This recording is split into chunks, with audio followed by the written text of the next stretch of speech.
Yo, what's up guys? My name is Yona and this is a guide to Olympic diving.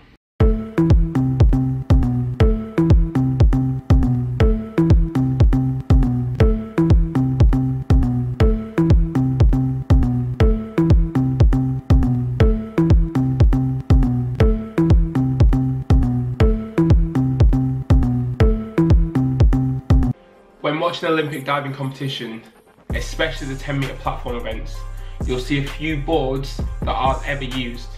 In order from lowest to highest, these are the 3-meter, the 5-meter and the 7.5 meter before getting all the way up to the 10-meter. In senior international competition, these boards are never used. The 10-meter platform is the only board that the platform divers are allowed to use at senior international events.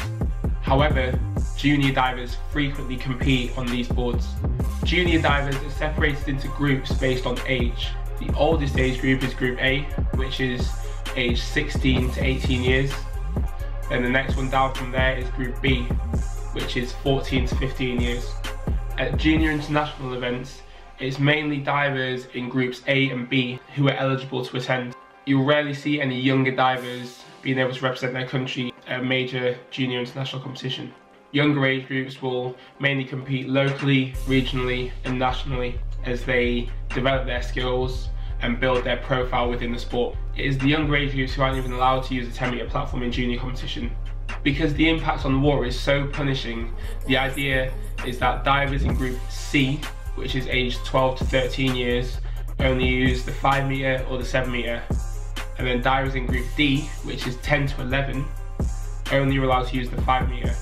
This is so that they can develop their skills in preparation for competing on the 10-meter platform when they eventually get into Group B and further, whilst also at the same time protecting their bodies from the constant impact of the water whilst they're still growing. Even so, you still do get a lot of talented young divers who are already training and competing on the 10-meter platform at senior events before they even get into Group B.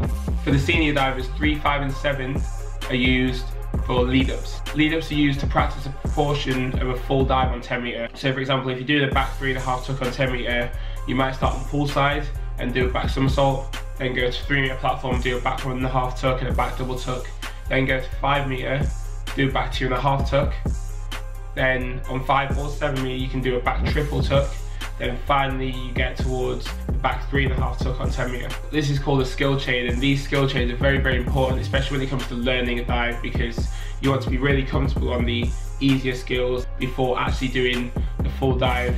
And the more comfortable you are on the lower skills, the more likely the full dive will be successful straight away.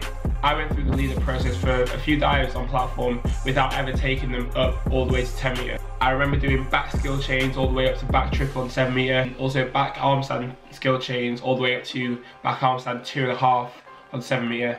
But I was never comfortable and confident enough on those two dives to be able to actually take the next step up to 10 meter. And unfortunately, or fortunately, my platform career ended before I had the chance to make it up to 10 meters to do either of those dives. So now I only ever use 3 meter and 5 meter, and very rarely 7 meter, just for entry practice. So that's what those boards are used for, if you didn't already know. Any further questions, drop them in the comments box below and I'll get back to you as soon as possible. If not, make sure you hit that subscribe button so you don't miss out on next week's guide to Olympic diving. Thank you for watching and I'll see you next week. Peace out.